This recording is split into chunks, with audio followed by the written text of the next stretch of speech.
Hello mga ga, yung ating recipe ngayon ay madali lang po itong gawin at sa 3 kilo po natin na harina ay marami na po yung magagawa natin. At ako'y pagpasensyahan nyo muna ngayon kasi hindi pa tumubo yung ngipin ko sa itaas.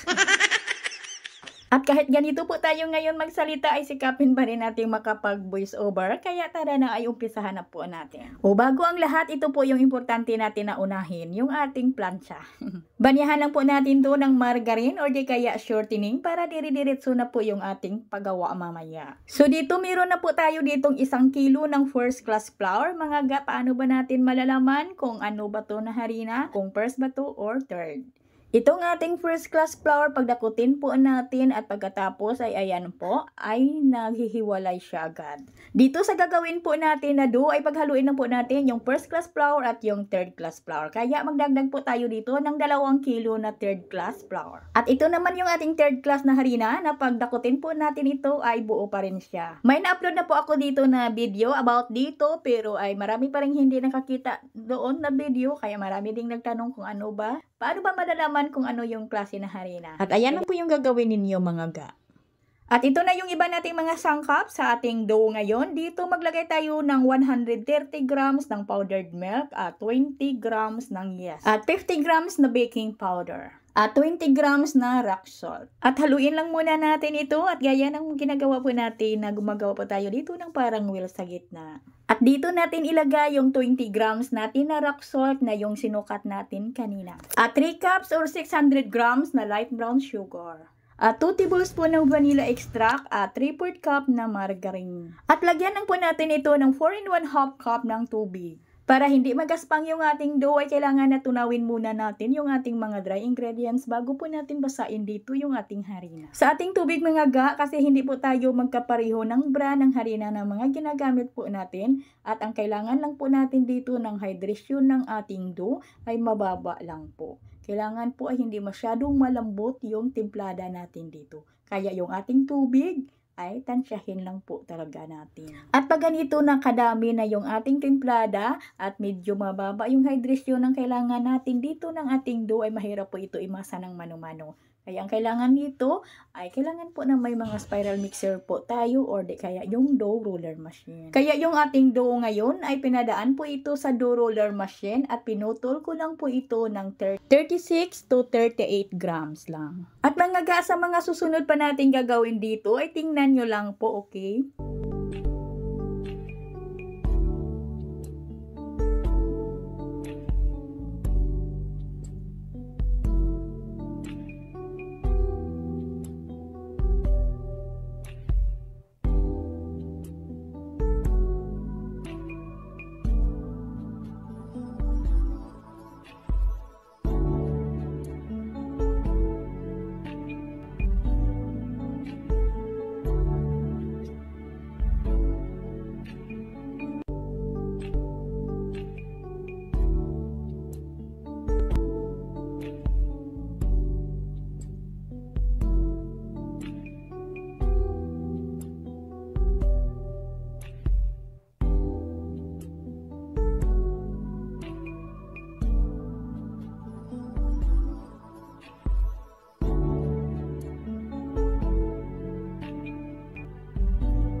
At pagkatapos na po natin itong gawin lahat, ay i-rest muna natin yung ating dough ng mga 30 minutes lang. At pagkalipas ng 30 minutos na bago po natin na ito isalang, ay banyahan muna natin ito ng evaporated milk, pwede din yung itlog. At pagkatapos ay lagyan po natin ito ng puti na asukal sa ibabaw.